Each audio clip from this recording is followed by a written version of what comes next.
ओडिशा राज्य आशाकर्मी संघ पक्षर आज गजपत जिलापाल कार्यालय सम्मुख में एक विशाल शोभा सहित पहुंचती से मुख्य दाबी कौन रहा से कहीं आज जिलापाल द्वारस्थ होती से दाबी आम संपर्क में सीधा सड़क आलोचना करवा। आपण को खबर ओडिशा स्वागत। आपण परिचय? आज्ञा मु भारतीय मजदूर संघ जिला सभापति गजपति मो ना सुजित प्रधान। भारतीय मजदूर संघ सहित संलग्न होकि ओडिशा राज्य आशाकर्मी संघ रही तेणु भारतीय मजदूर संघ सहित आसी।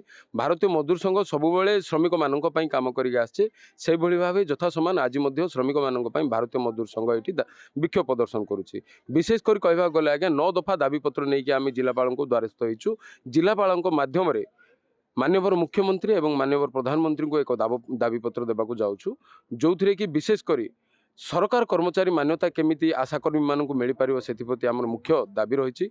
विशेषकर जितेबले आशाकर्मी माने बहुत कष्ट पड़ी रोगी मानक नहीं कि मेडिकल को आसती से समय मेडिकल भितर गोटे आशा गृहटे नथिबा जोगु आशा दीदी मैंने नाई ना हैरान होती तेणु मेडिकल कैंपस भीतर गोटे आशा गृह निर्माण करने गोटे दाबी रही। से भाव में प्रत्येक आशाकर्मी मानक सामाजिक सुरक्षा जगै देवाई दाबी रही। से भाव में आशाकर्मी मानक 18,000 टंका वेतन जगै देवाई दाबी रही। से भाव में आशाकर्मी मानक केमिति सरकार कर्मचारी मान्यता जगै दिज्व से विभिन्न प्रकार 9 गोटी दाबी को लेकिन आज आम ये आसी दाबी उपस्थापन करुँ। मैडम आपण परिचय? मु समीक्षा गमांगो ओडिशा राज्य आशाकर्मी संघर सेक्रेटरी। आपण कौन काम करते लोकों बर्तमान दाबी कौन रही?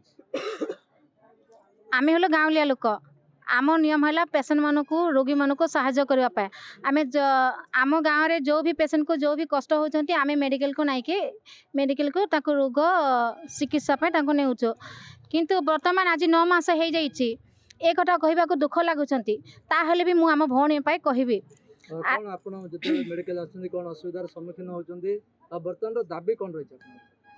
मेडिकल आसले आम से आशा गृह नहांती आशा गृह नहांती गोटे आशा आसिक बहुत प्रोब्लेम होचंती से आशा गृह पाए सार को रिक्वेस्ट आ बर्तमान आम 9 दफा दाबी आनिक रोचु। हे 9 दफा दाबी होचंती 18,000 टंका मासको 18,000 टंका तापरे आउ ESI EPFO आउ 1 तारिख 10 तारिख भितर ही आमर दरमा पठाई दिबो। हमर जिल्ला रे केते सब आशा कर्मी सब अछंती?